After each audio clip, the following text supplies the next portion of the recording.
안녕하세요. 안녕하세요. 네, 너무 반갑습니다. 네, 반갑습니다. 네, 대표님 소개 한번 부탁드릴게요. 소개 어떤 거를 하면 될까요? 어, 일하는 거. 학교는 제가 정치외교학을 전공하면서 학부를 했고요.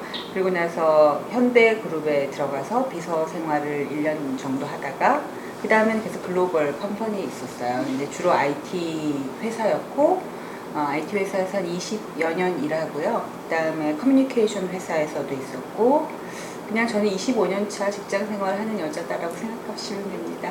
네. 네. 25년 차답지 않게 굉장히 젊은 미모를 감사합니다. 유지하고 계시는 것 같은데요. 그런 이력들을 또 쭉 보다 보니까 이번에 새로 책을 출판하게 되셨던데 네. 그 여자 정치적이다라는 제목부터 굉장히 도발적인 것 같은데요. 그 책에 대해서 한번 소개 부탁드립니다. 네.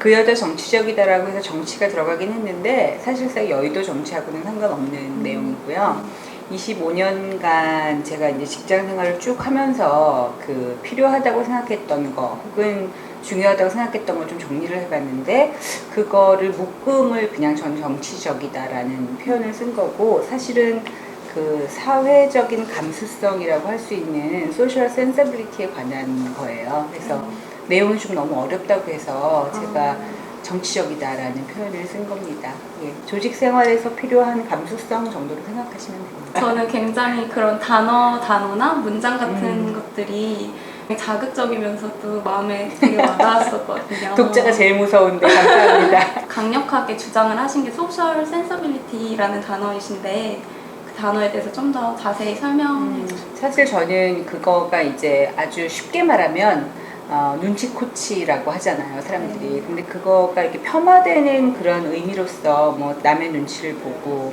혹은 그냥 분위기에 맞추고 그런 뜻이 아니라 실질적으로 이제 변화에 대응하는 방법이라고 생각을 했어요. 그래서 늘 매 순간 변화를 하니까 그 변화에 대응하고 변화를 감지하고 그러는 능력이라고 생각을 했고요. 그래서 그것이 어찌 보면 다른 무슨 하드 파워나 아니면은 그냥 이렇게 소프트 스킬보다 더 중요하지 않을까라고 생각을 해서 소셜 센서빌리티라는 말을 정했습니다. 소셜 센서빌리티라는 단어 자체는 제가 만든 것 같아요. 네. 여성 리더로서 네. 여성들에게 그 책을 통해서 전하고 싶으셨던 메시지나 도움을 받았으면 하는 점들이 있으셨나요? 네, 있었죠. 제가 일단 여자고 네. 그리고 지금이야 뭐 옛날하고 비교하면 굉장히 좋아졌지만 이제 제가 들어올 때만 그러니까 사회에 진입할 때만 해도 기본적으로 여자가 굉장히 적었어요. 그래서 만나게 되는 여자도 적었고 동료도 적고 올라오니까 위에도 적고 그런 상황에서 쭉 생활을 하다 보니까 지금 그때는 잘 몰랐는데 약간 공력이 쌓이다 보니까 여자들이 잘 못하는 게 있어요. 남자들보다. 네. 그래서 일 잘하고 똑똑하고 부지런하고 성실하고 그런 여자 기대주들이 자꾸만 사라져가는 이유가 뭘까가 되게 궁금했었거든요. 저를 비롯해서. 그래서 왜 없을까? 그거 남자들보다 조금 더 부족한 게 있다면 저는 그거가 사회적 감수성인 것 같아요. 근데 그게 우리가 갖고 있는데 발휘를 하는 능력이 좀 부족한 것 같아요. 그래서 예를 들면 조직에서 어떤 그 위계 질서에 대한 그 태도라든지 아니면은 변화하는 그 뭐 상사라든가 아니면 그 직장 생활 내에서의 그런 관계 역학이라든지 그런 게 여자들이 기본적으로는 타고나는데 그거를 발휘하고 사는 거가 조금 부족하지 않나 싶어서 그런 쪽으로 많이 역점을 두고 생각을 좀 했었어요. 책을 쓰면서 내내. 네. 사례들이 특히나 굉장히 인상적이었던 것 같은데 그 사례들 중에서 가장 기억에 남으시는 게 있으시다면 어떤 걸까요? 저는 책 내용이 그냥 제가 겪었던 일들이거든요. 네. 직접. 아니면 바로 옆에 있는 사람을 통해서 보거나 저는 파트너십에 있었던 사례가 제일 기억이 남아요. 왜냐하면 제가 가장 실수를 했던 사례이기도 하고 그렇게 하지 말았으면 좋았을 실수를 한 거기 때문에 그래서 이제 제 자신이 이제 템퍼를 잃고 흥분하고 말하자면 가장 보이지 말았어야 할 걸 한 거거든요. 차장님하고 싸웠던. 그때 이후로 제가 정말 사람들하고 안 싸우거든요. 그게 아마 거의 소리를 지르고 제 목소리가 다 그 사무실에 들리게 했던 그런 실수로서는 아마 처음이자 마지막일 거예요.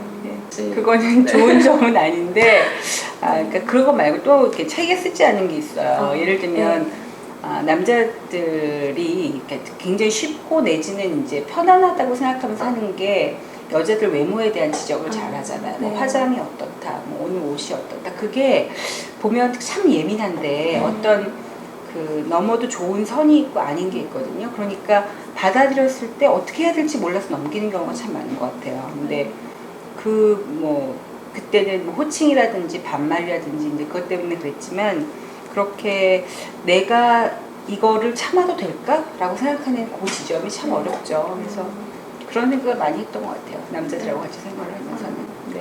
IT 기업에서 특히나 오랜 시간 경험을 쌓으셨는데 그런 점에 있어서 어려웠던 점이 어려웠던 거는 항상 이유를 제가 생각했었을 때 어려웠던 것 같아요. 그러니까 사실 시간이 지나고 한두 번 하고 그러면 처음보단 두 번째가 쉽고 두 번째보단 세 번째가 쉬우니까 잘 할 수는 있게 되는데 문제는 그 똑같은 거를 해도 그 다음번에 해야 되는 게 달라지잖아요. 그러니까 이유라든지 아니면 그 상황에 대한 이해가 좀 어려웠어요. 그러니까 특히 IT는 굉장히 역동적인 조직이고 변화가 굉장히 쉽고 아주 빨리 일어나는 거기 때문에 그런 것에 대한 대비가 좀 어려웠었어요.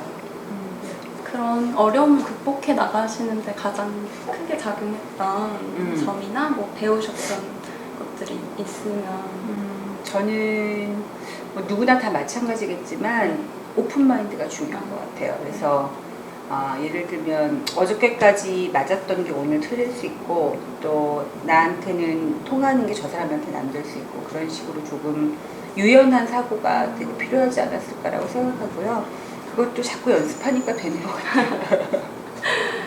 네, 역시 네. 경험이 오래 있어야지 되는 것 같습니다. 삽질을 많이 해야 돼요.